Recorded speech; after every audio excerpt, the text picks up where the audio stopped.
For the average person, a home is the most expensive purchase they'll make throughout their life. And in this section, we're going to talk a little bit about the expenses and the structure of buying a home. Now, homes are generally not paid for with cash. That is, it's not a cash transaction because it's such a large amount of money involved. So people borrow money in order to pay for homes. And the borrowing is generally made through banks or other lending institutions.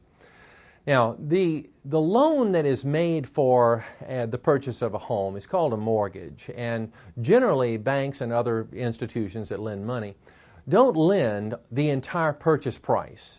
They will lend a portion of the purchase price. They require that a person make a down payment. Here's what it looks like.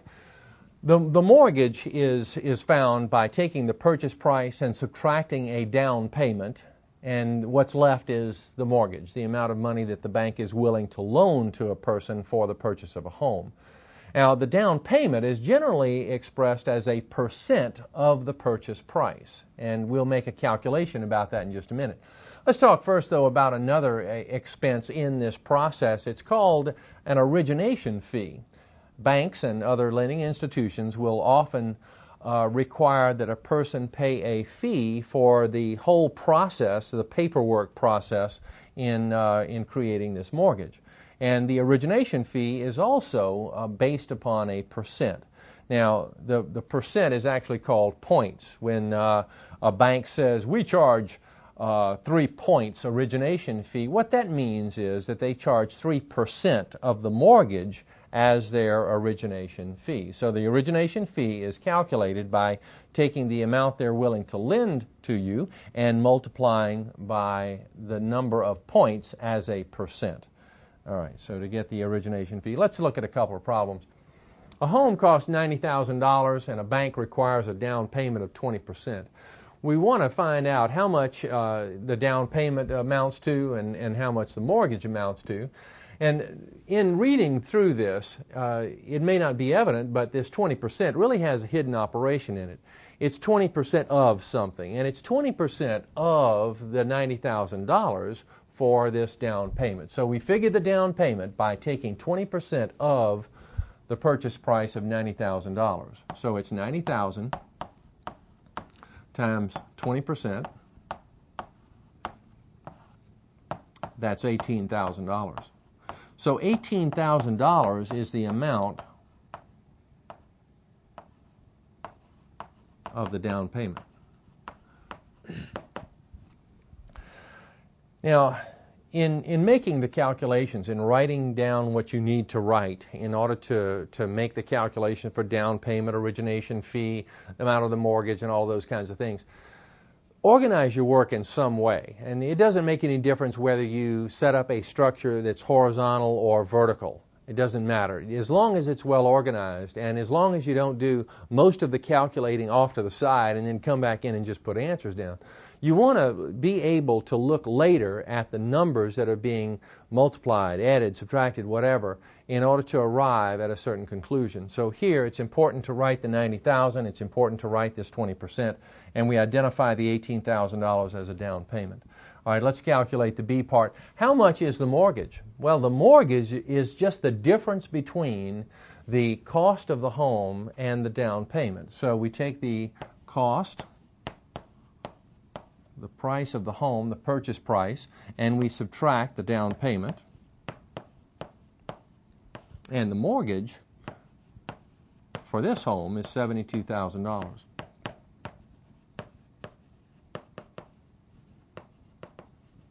Kind of a funny spelling on mortgage, isn't it? Because the T is silent when we say mortgage.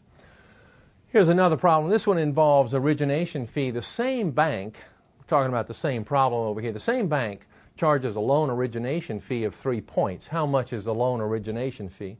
Well, again, this 3 points means 3%, and it's 3% of the amount of the mortgage. So we would take the amount of the mortgage, which we just calculated to be $72,000, and we multiply by 3%. And we find that the amount of the loan origination fee is $2,160.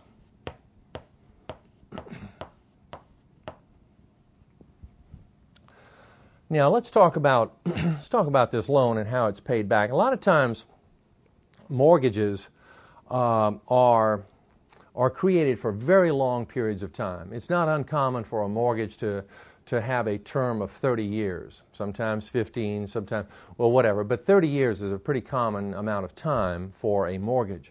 Now, over this period of time, a borrower is paying back the principal along with some amount of interest all along the way.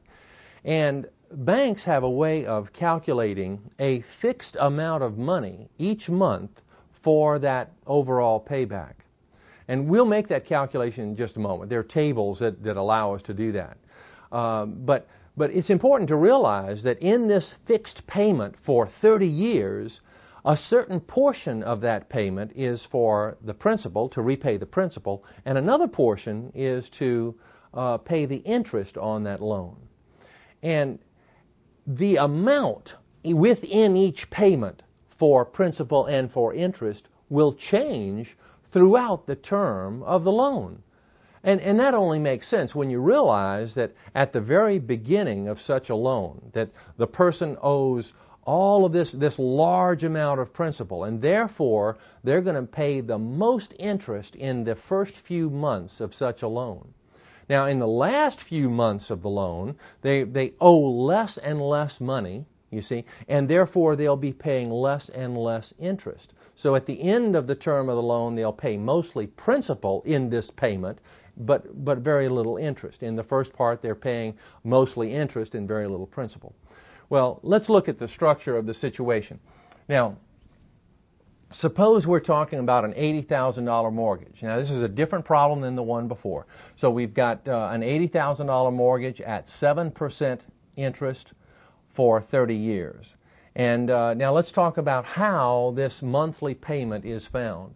Well, one way to find it is to use a chart, and there's actually a chart in your book that allows us to identify this as a multiplier times our mortgage amount in order to find the amount of payment for principal and interest throughout the 30-year term. Now, to describe how we find this number in a chart, the chart is located in the appendix of your textbook. You'll notice that in the chart, along the top, along a top row, there's a row of percent numbers, and that's the interest rate associated with the loan. And along the left-hand side, there are numbers that correlate with the number of years for the loan. And what you do is you just kind of cross-reference the two. You can run horizontally along the row for the term of the loan and cross-reference that with the column associated with the interest rate, and you'll get the number that we have right here, the 0.0066530. All right, and then multiplying here, we find that this is the amount of the payment every month, and this payment has within it both principal and interest. So principal plus interest is $532.24 every month for 30 years. Now, as I mentioned, the portion of this $532.24 that is devoted to principal and the portion devoted to interest changes from month to month. We can actually make a calculation here for the amount of interest in the first month. It's not too difficult. We can just use the interest formula that we talked about earlier. As a matter of fact, let's go ahead and do that.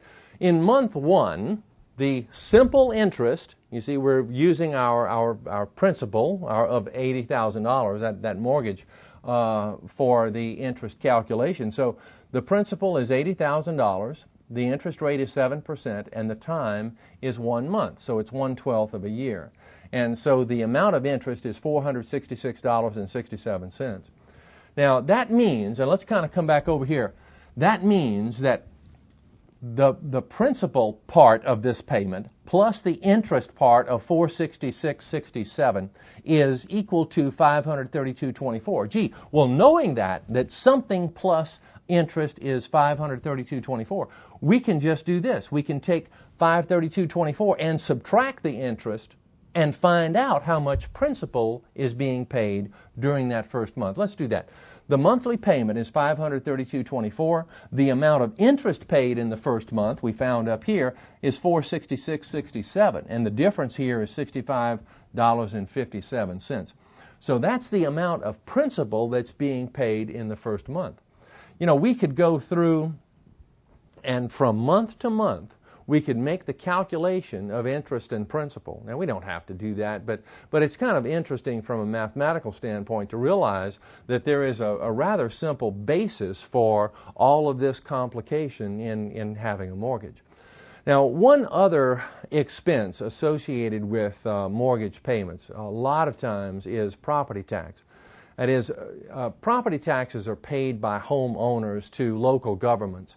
And a lot of times, lending institutions will collect that property tax from the borrowers of the money for a house all along the way during a year and make the payment of the property tax for the homeowner to make sure that it gets paid. Now, let's suppose that in this circumstance that property taxes are for the year, let's say $600. Now let me come back over here and tell you what I'm talking about. That let's say that for this home,